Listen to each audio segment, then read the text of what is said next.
Des assises sur fond de débat autour de sujets importants pour le Rwanda en particulier et pour l'Afrique en général. Pendant 35 ans, le FPR, le Front patriotique du Rwanda, a travaillé à la libération et l'émancipation du peuple rwandais, avec un point d'honneur sur l'autonomisation des jeunes. Je suis très honorée en tant que jeune fille de voir le parti s'intéresser à nous. Nous en sommes conscients et nous accompagnons notre pays dans son développement. Sympathisants, entrepreneurs et décideurs politiques ont assisté à ces assises, un rendez-vous marqué par des panels.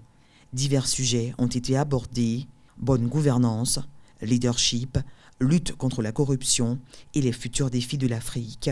Chaque fois qu'il y a quelque chose en Côte d'Ivoire, en Afrique du Sud, attention Rwanda. Donc c'est une leçon d'histoire. Le pays des 1000 collines, sous l'ère du FPR, développe une vision verte, un modèle de gouvernance écologique à consolider et à pérenniser. Avant, on avait un pays qui allait même disparaître sur la carte de l'Afrique, sur la carte mondiale. Mais vous voyez que maintenant le Rwanda est vert. Le Rwanda est le premier pays propre en Afrique. Le Rwanda est le premier pays maintenant dans le contrôle et l'aménagement des déchets. Ça, c'est le travail de FPR.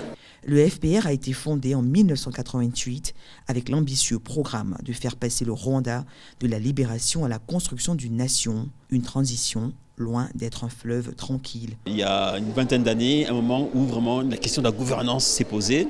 Il y a eu des problèmes internes au FPR. Le FPR finalement a réussi à régler ces problèmes de gouvernance-là. Et après cela, le FPR s'est mis avec d'autres partenaires politiques à mettre en place un programme de gouvernement et de développement du pays, mais après une réflexion très profonde.